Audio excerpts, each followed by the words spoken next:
Bonjour à tous, nous sommes honorés aujourd'hui de recevoir sur notre plateau Monseigneur Claude d'Agens. Bonjour. Bonjour. Évêque et académicien, évêque d'Angoulême depuis 1993 en Charente. Les Charentes, c'est 350 000 habitants, quelques chiffres.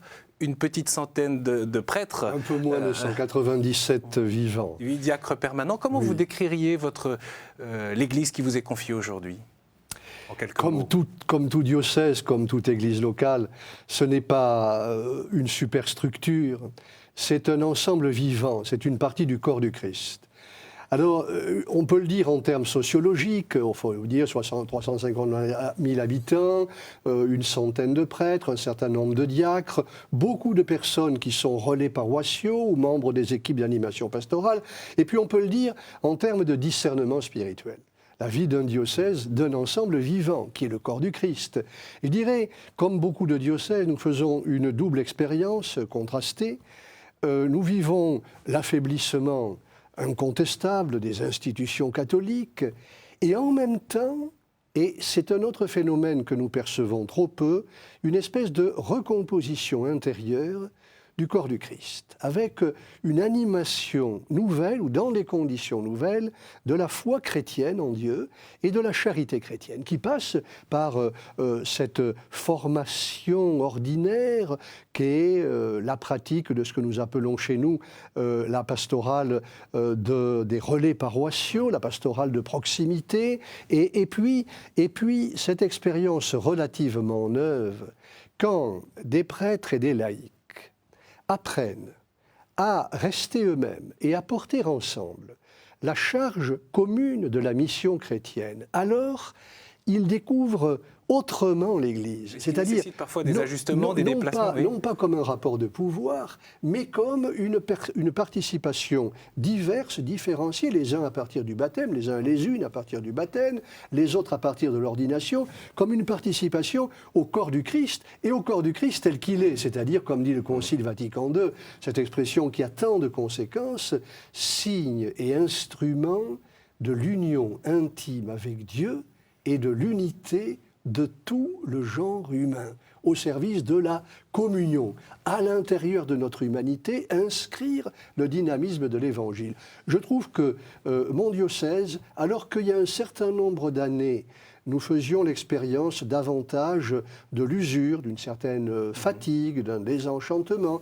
Il me semble qu'aujourd'hui, depuis notre synode de 2005, il me semble que nous faisons de fait l'expérience d'un renouvellement spirituel et que les orientations diocésaines dont nous parlerons tout à l'heure l'ont manifesté. Ouvrir à la joie de croire en Dieu.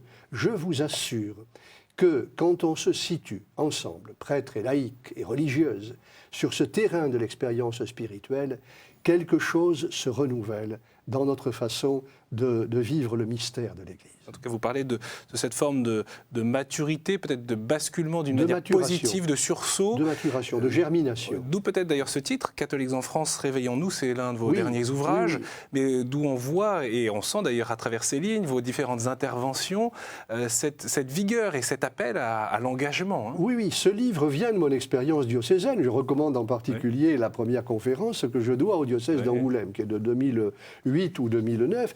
Et je dois au diocèse d'Angoulême de comprendre ceci. Nous voyons ce qui disparaît, ce qui s'efface, ce qui s'use. Mais en même temps, nous ne voyons pas assez, en même temps, ce qui germe au milieu de ce qui disparaît. Et dont nous avons les signes. Des enfants de plus en plus nombreux qui demandent d'eux-mêmes à être catéchisés. Et c'est une découverte d'abord pour les parents et aussi pour les catéchistes. Ou bien le travail que nous accomplissons en accueillant des personnes, comme on dit, en recherche, c'est-à-dire en état d'initiation au mystère de Dieu. Est-ce que c'est le nombre qui est signifiant? C'est important dans votre diocèse? Les statistiques parlent, mais les statistiques ne disent pas tout. On parlait de la préparation au mariage. Et qui est faite par un certain nombre d'équipes, prêtres et laïcs. Et ces hommes et ces femmes, généralement jeunes, qui rencontrent l'Église, souvent pour la première fois, et qui vont la découvrir sous le signe, nous le disons, et ils le disent eux-mêmes, enfin même s'ils n'emploient pas ce mot, sous le signe de la bienveillance. Et c'est la première. C'est nouveau ? Je pense que c'est nouveau. C'est relativement nouveau que des gens qui s'attendent à être jugés comprennent que l'Église est faite d'hommes et de femmes, et aussi de prêtres qui portent leur part de responsabilité, d'éducateurs de la foi, et qui commencent par les écouter, par les accueillir, et par ouvrir pour eux le chemin de la découverte de Dieu. Ces hommes et ces femmes, souvent, on prie avec eux. Ils ne savaient pas prier. J'allais dire, ils ne savaient plus, non, ne savaient pas. On prie, on écoute la parole de Dieu. La tempête apaisée, par exemple, ou bien Élie à l'Horeb, Dieu comme un souffle fragile, un murmure. Et ces hommes et ces femmes s'étonnent d'avoir à découvrir ce qu'ils ne savaient pas. Car il faut connaître la réalité. Nous avons à être catholiques dans une société qui n'est plus ni catholique ni chrétienne, où l'on se passe de Dieu et où la plupart des gens ignorent nos raisons d'être chrétiens et de devenir chrétiens. C'est donc un beau travail d'initiation et d'expérience spirituelle auquel nous sommes appelés. Alors justement, Monseigneur d'Agence, vous avez lâché le mot d'initiation. C'est l'un des maîtres mots de ces orientations diocésaines pour l'initiation, pour la transmission de la foi. Ça fait à peu près presque un an que vous avez promulgué au mois d'octobre ces orientations. Au fond, où est-ce que vous en êtes? Et vous avez relié initiation, fraternité et audace. Alors pour quelles raisons? Quelle est au fond la visée? Alors, la visée, elle est, disons, sinon à longue durée, du moins à moyen terme, c'est-à-dire elle s'étale sur des mois et des années. La visée, c'est de ne plus être obsédé par l'organisation de l'Église et par ses structures. Il faut des structures, sans aucun doute, mais ça ne suffit pas. On ne peut pas se résigner à être en état de survie. C'est de passer de l'obsession de l'organisation à la réalité de l'expérience spirituelle que Dieu nous appelle à vivre en rencontrant des hommes, des femmes, des enfants, des jeunes, en état d'initiation. Il y a ce renouvellement que Dieu nous propose, et je vous assure que lorsqu'on accède à ce terrain de l'expérience spirituelle, et que dans nos réunions ordinaires, nous pouvons relire nos expériences de rencontre pour la catéchèse, pour le catéchuménat évidemment, pour la préparation au mariage, pour l'accompagnement du deuil également, ou pour des actions de solidarité, nous comprenons nous-mêmes que l'Évangile est attendu, que le Christ est attendu, et même, je le dis parce que maintenant c'est mieux entendu, l'Église est attendue. Non pas comme un moyen de pression, comme un lobby, mais comme une force de proposition qui doit oser davantage proposer le trésor de la révélation chrétienne de Dieu en Jésus-Christ. Je reviens sur ce thème d'initiation, parce que l'initiation chrétienne, ça veut dire que l'on ne devient pas chrétien en un instant. Bien sûr, initiation vient du terme latin initium. Initium, ça veut dire début, commencement. Et donc, nous avons à pratiquer une pastorale des commencements de la foi. Non pas une pastorale de la survie. Jusqu'à quand en avons-nous? C'est quoi? C'est une redécouverte? C'est une innovation? C'est une découverte qui est en même temps extrêmement traditionnelle. Parce que l'Église du Christ commence lorsque des hommes et des femmes s'ouvrent à la joie de croire en Dieu. Ces hommes et ces femmes sont en état de découverte. Et j'ajoute que, et moi-même je le découvre, la Trinité de Dieu, c'est tout à fait nouveau pour ces hommes et ces femmes, et probablement pour nous tous aussi. Qui est donc Dieu? Celui que nous cherchons, et qui nous connaît, et qui nous trouve. Ce mystère de la Trinité, à la fois dans cette expérience de l'initiation, de la fraternité, de l'accompagnement, c'est peut-être la raison pour laquelle je voudrais pouvoir évoquer ce souhait que vous avez eu de faire venir cette fraternité trinitaire dans votre ville à Angoulême, dans votre diocèse, depuis septembre 2010. Ce n'est pas en soi une communauté nouvelle, mais c'est une communauté qui est fondée autour d'un religieux de la congrégation trinitaire, avec des laïcs et des religieux. Je vous propose de découvrir en images, et bien sûr on poursuit cette discussion, et la raison pour laquelle vous teniez à ce que cette communauté s'installe à Angoulême. On regarde. Au cœur de la ville, autour de l'église Saint-Martial, la fraternité trinitaire d'Angoulême se voue à la glorification de la Trinité. Quotidiennement, elle offre une permanence de prière par des offices et des temps privilégiés. Chose inhabituelle, ce sont 3 laïcs, 3 sœurs et un prêtre qui ont fondé cette fraternité il y a maintenant 1 an et demi. Les personnes peuvent s'identifier à la fraternité. Et ça fait un pont. Ils se sentent comme intégrés de fait à ce que nous vivons parce qu'il y a des laïcs au cœur de cette fraternité. Et cette complémentarité aussi homme-femme, de sensibilité, d'approche, de dons divers. Donc ça, c'est très important aussi. Et puis, vous savez, Dieu Trinité, c'est quand même 3 personnes. Donc il y a toujours cette diversité, unité qui joue dans la vie trinitaire. Un 4e laïc est venu faire corps avec le groupe il y a quelques mois. Ensemble, ils assurent un autre charisme de la fraternité, une présence auprès des personnes fragiles et souffrantes. Parfois autour d'un repas, parfois lors de temps d'écoute. Chaque membre s'est engagé dans des groupes ou ministères en dehors de la fraternité. Rends-nous capables de procurer le pain à ceux qui ont faim, de susciter la faim chez ceux qui ont du pain. C'est au sein de la fraternité qu'il puise la force d'accompagner ces personnes en difficulté. Pouvoir se porter mutuellement dans ce ministère d'écoute, de pouvoir partager aussi un petit peu les échanges ou les difficultés que l'on peut avoir eues avec les uns et les autres, ou les beaux signes du Seigneur à travers nos échanges. C'est ça qui est merveilleux et qui nous permet aussi de tenir et de se ressourcer aussi. L'Église est formée de toutes sortes de personnes, mariées, pas, religieux ou pas, mais que tout cela peuvent vivre ensemble et peuvent être ensemble vraiment frères. Et que c'est cette amitié fraternelle qui va témoigner que Jésus-Christ est parmi nous, quoi. C'est le noyau de ce qu'il veut nous faire vivre. Aimez-vous les uns les autres comme je vous ai aimé. C'est pas évident, c'est pas simple, mais c'est ça vers quoi on vise. La fraternité a également mis en place un accompagnement spirituel. Johanna Garabé, comme une 50aine d'autres personnes, vient 1 heure par mois faire libérer Dieu en elle, selon ses mots.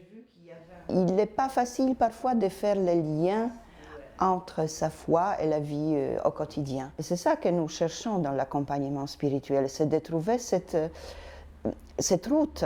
Mais pour ça, il nous faut cette générosité de nos frères et ces cœurs qui écoutent. Parce qu'en fait, ils écoutent avec leur cœur. Ils se penchent sur nos problèmes personnels avec leur cœur. La matière principale de l'accompagnement spirituel, c'est la vie des personnes. Et comment Dieu va venir rencontrer tout ce que je vis et donner sens à tout ce que je vis, y compris à des épreuves importantes que je traverse. Comment Dieu donne sens à tout cela? Donc ce n'est pas de la catéchèse, l'accompagnement spirituel, c'est la rencontre entre la foi et la vie.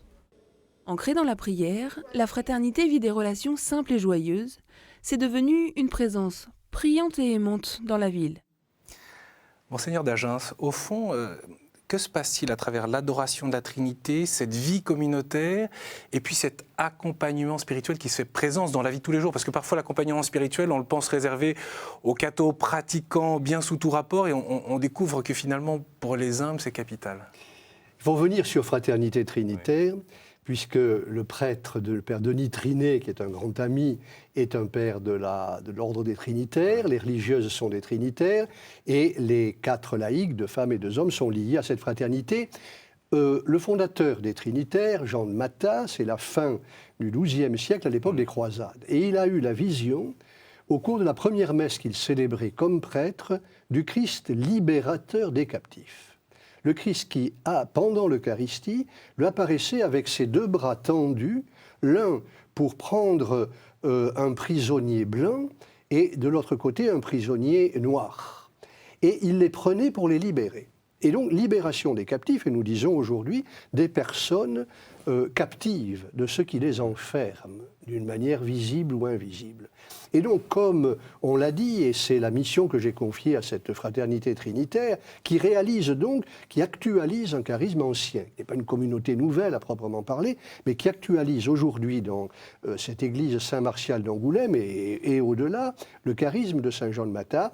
Présence priante et présence aimante. Présence aimante et présence priante. Je crois que nous avons là, tout simplement, les grands axes de la vie chrétienne, de la vie de l'Église. La prière, la contemplation et la fraternité, puisque tous les jours en fin d'après-midi, l'Église est ouverte en permanence, la messe à 12h10, l'Lectio Divina en fin de matinée, L'après-midi, accueil et sacrement du pardon.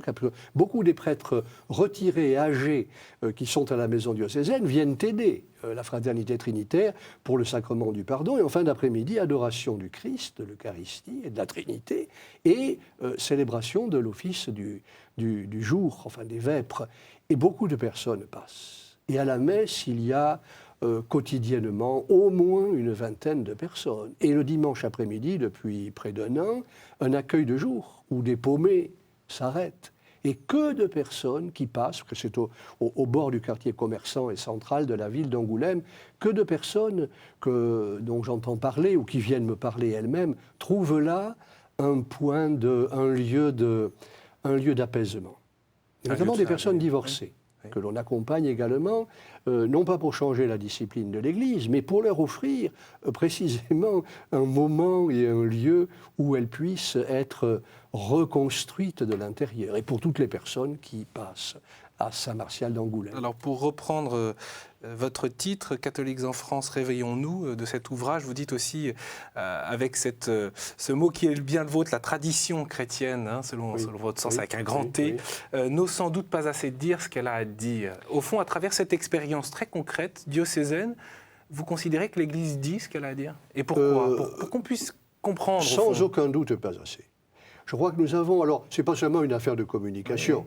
Je connais telle ou telle personne actuellement candidat à l'Académie française et qui a écrit des choses admirables sur la communication pour dire précisément que la communication n'est pas une affaire technique, mais elle est une affaire qui engage la personne. Or, l'Église catholique, nous ne savons pas assez, non pas sortir nos banderoles ou faire notre propagande, mais offrir à d'autres, manifester à d'autres de façon sensible, visible, quelquefois silencieuse et quelquefois active, manifester ce que nous-mêmes nous avons reçu. C'est-à-dire le fait que nous ne sommes pas seuls, que le Christ tient sa promesse de demeurer avec nous et qu'il nous donne la joie de devenir son corps, en nous tendant la main les uns aux autres, au propre et au figuré, en recevant également les mains, en prenant les mains qui nous sont tendues, et de manifester dans notre société si incertaine, si inquiète, où les difficultés économiques et sociales sont si réelles, de manifester à l'intérieur de notre société, non pas à l'extérieur comme des spectateurs, de proposer ce que nous recevons, et en particulier le respect pour la dignité de chaque être humain. Et cela vaut pour l'embryon dans le ventre de sa mère, pour la personne âgée ou malade en fin de vie, et aussi pour des hommes et des femmes que l'on manipule comme des pions. Et parfois on veut cliver un peu tout ça. À partir des exigences exclusives de la rentabilité financière ou technique. Et donc le respect de chaque personne humaine dans son caractère unique, et puis l'espérance, et parfois contre toute espérance. Nous apprenons avec le Christ et les apôtres, je pense à Paul, espérer c'est attendre ce que l'on ne voit pas. Parce que le monde entier gémit dans les douleurs d'un enfantement qui dure encore. Il y a les douleurs et en même temps, il y a ce que l'on attend, la mise à jour, la mise au monde d'un univers nouveau dont le Christ est le premier-né. Et vous parlez de notre société comme dure et fragile, complexe et cloisonnée. À la fois de plus en plus fragile et de plus en plus dure, avec l'aggravation de la pauvreté, le creusement des écarts sociaux, les situations de solitude qui quelquefois vont jusqu'au suicide et à tout âge, et qui demandent précisément le déploiement de la fraternité chrétienne, qui n'est pas simplement du sentiment, mais l'engagement avec les deux gestes de dernier repas de Jésus. Il lave les pieds à ses disciples, le geste fraternel, il s'abaisse à leurs pieds, et en même temps, il rompt le pain et le leur donne, le geste sacramentel, l'Eucharistie. Oui, d'ailleurs qu'on oppose souvent. On oppose souvent le service du frère et la prière. Nous avons pratiqué cette séparation dans une certaine pratique catholique il y a une trentaine ou une quarantaine d'années. Vous considérez que c'est dépassé ? J'espère que c'est dépassé. Pas toujours assez. Mais je pense qu'aujourd'hui, on comprend très bien que ceux qui s'engagent au service des pauvres et des exclus trouvent dans la prière et dans l'Eucharistie la source de leur engagement. Oui. Et on ne peut pas communier au Christ sans être appelé à le chercher et à le trouver dans ceux qui sont au bord du chemin. Alors vous le disiez tout à l'heure, finalement l'Église catholique en France ne trouve pas suffisamment de moyens de dire ce qu'elle a à dire. Vous nous disiez aussi que votre message, votre analyse l'Église, il se forge sur le terrain de l'expérience pastorale. Alors, au niveau charentais, quelles sont les résistances, au fond? Et peut-être on trouvera là des clés de réflexion supplémentaires. Quelles sont les résistances au fait que les catholiques ne seraient pas ce qu'ils devraient être? Il y a la résistance générale de notre société. S'il y a du mal, c'est la logique de la culpabilité. dont les médias sont friands. S'il y a du mal, c'est qu'il y a des coupables. S'il y a des coupables, il faut les chercher. Quand on les cherche, on les trouve. Et quand on les trouve, on les met à l'accusation. Et un certain nombre de catholiques cherchent des coupables de ce qui ne va pas, ou qui n'irait pas, ou qui s'affaiblirait. Et c'est une voie sans issue. Ou bien, la résistance vient aussi de la lamentation. Et puis, je souffre vraiment comme évêque, non pas de ceux qui ne peuvent pas voir les phénomènes de renouvellement intérieur de la foi et de la charité, et notamment aussi pour des jeunes et des enfants, mais je souffre lorsqu'il y a des gens qui ne veulent pas voir qu'au milieu de nos usures, de nos fatigues, ou de nos scléroses, ou de nos inerties, ou de nos résistances, tout cela n'empêche pas Dieu de travailler, et la fraternité trinitaire n'est pas seule. Il y a dans les secteurs ruraux, dans les doyennés urbains et périurbains, toutes sortes de phénomènes qui attestent un renouvellement intérieur de l'existence chrétienne. Et nous ne savons pas assez. Ce n'est pas seulement une question de paroles prononcées, c'est une question de confiance. Nous n'avons pas assez confiance. Et je remercie le pape Benoît XVI d'avoir, avec la parole La porte de la foi, décidé une année de la foi à partir du Concile Vatican II. Et du Concile Vatican II, qui, compris selon la tradition, n'est pas une opération de réorganisation de l'Église, mais le renouvellement de l'Église de l'intérieur. Lisons le Père de Lubac, et notamment tout ce qu'il dit sur le mystère de l'Église. Monseigneur d'Agens, dans cette première intervention, quel avenir pour le christianisme dans votre livre? Je vous cite, et on le retrouve aussi au dos du livre, au milieu des métamorphoses innombrables et souvent imprévisibles qui marquent les temps actuels, nous ne pouvons pas nous contenter de voir ce qui s'efface ou qui disparaît. Je crois que ça résume bien votre propos. Nous sommes appelés à discerner aussi ce qui émerge et ce qui germe au milieu même de ces phénomènes souvent ambigus. Et je voudrais, en guise de conclusion, on sait qu'il y a de très belles ors qui ont été bénies dans votre diocèse à Saint-Amand. Sur cette question, au fond, il y a aussi en Charente de magnifiques églises du XIIe, de cette période qui a vu en France exploser, si je puis dire, cette présence des catholiques qui avaient confiance en eux-mêmes, visiblement, puisqu'ils construisaient pour durer. Est-ce qu'on n'est pas encombré par tout ça? Est-ce qu'on n'a pas des difficultés à passer, j'allais dire, à passer par cette mue? Et qu'est-ce qu'on fait de tout le reste de ces églises La difficulté est complexe. D'abord, historiquement, nous avons près de 400 églises romanes du XIIe ou du XIIIe siècle, et notamment la cathédrale qui est superbe d'Angoulême, dans notre diocèse. Qui a été d'ailleurs restaurée. De l'époque romane, enfin du XIVe siècle au XIXe siècle, il y a eu très peu de construction d'églises. Peut-être que ça suffisait, mais enfin, il y a eu très peu d'initiatives de ce côté-là. Et puis, il y a les églises du 19e, quelques églises avec le style du gothique éternel. Et puis, notamment dans la périphérie d'Angoulême, des églises récentes et modernes.